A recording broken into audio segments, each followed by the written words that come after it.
Hi, Michael. This is Alan Cockrell with ABC, former hitting coach for the Colorado Rockies and the Seattle Mariners. I'm going to take a look at your video this morning.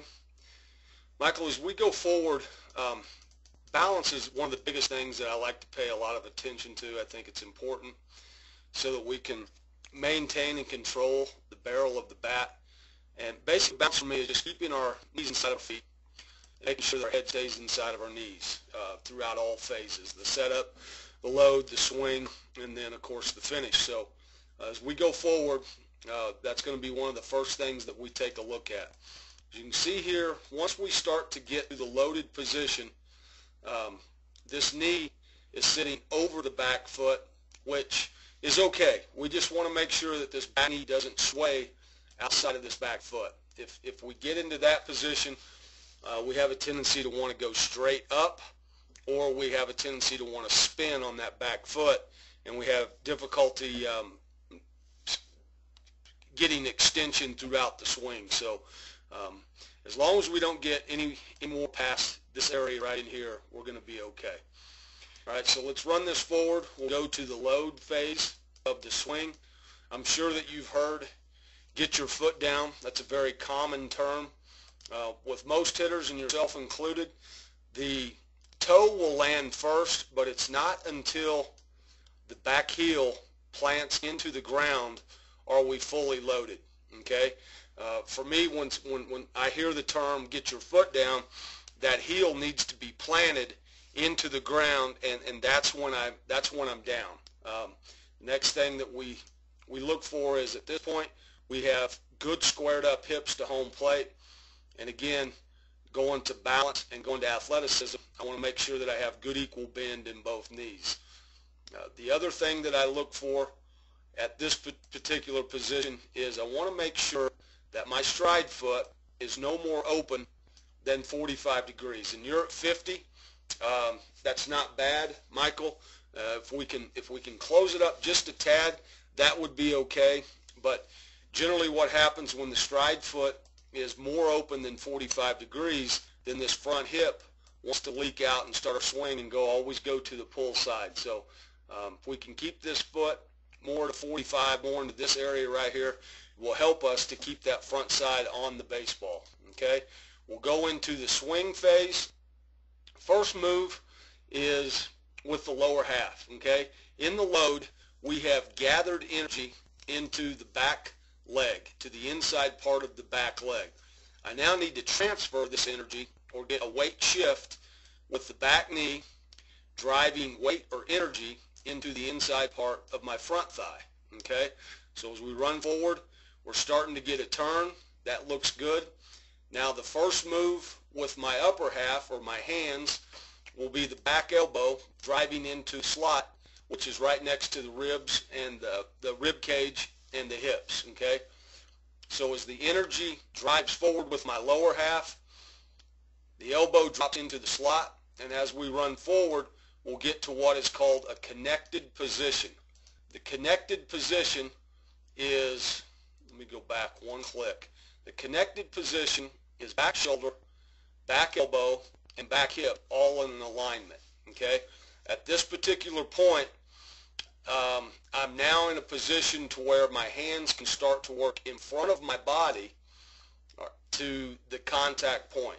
Okay, so we'll run forward just a little bit more. Okay, as you can see right here, our hands get just a little bit in front of our connected point at this particular time.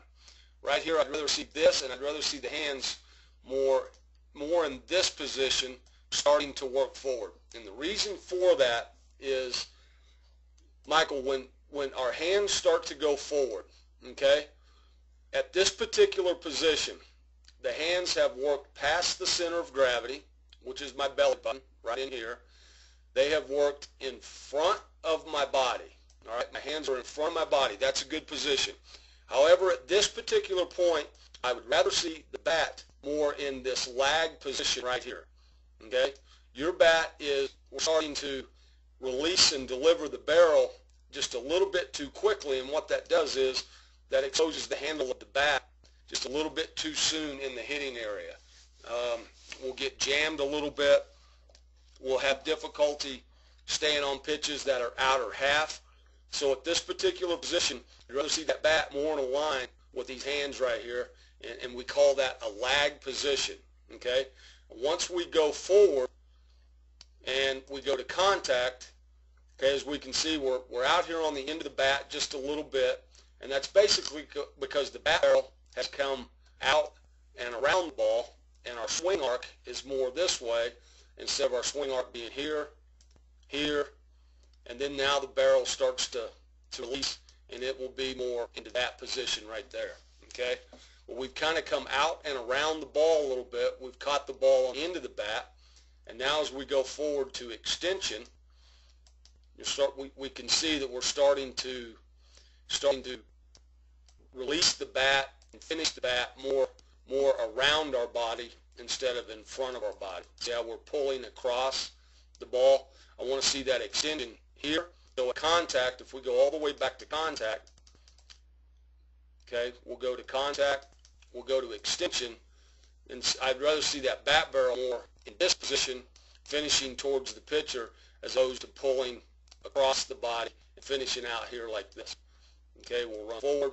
You can see we're just kind of pulling that barrel across instead of extending through. All right, good full extension. The one suggestion that I would make for you, Michael, is I think your lower half is pretty good.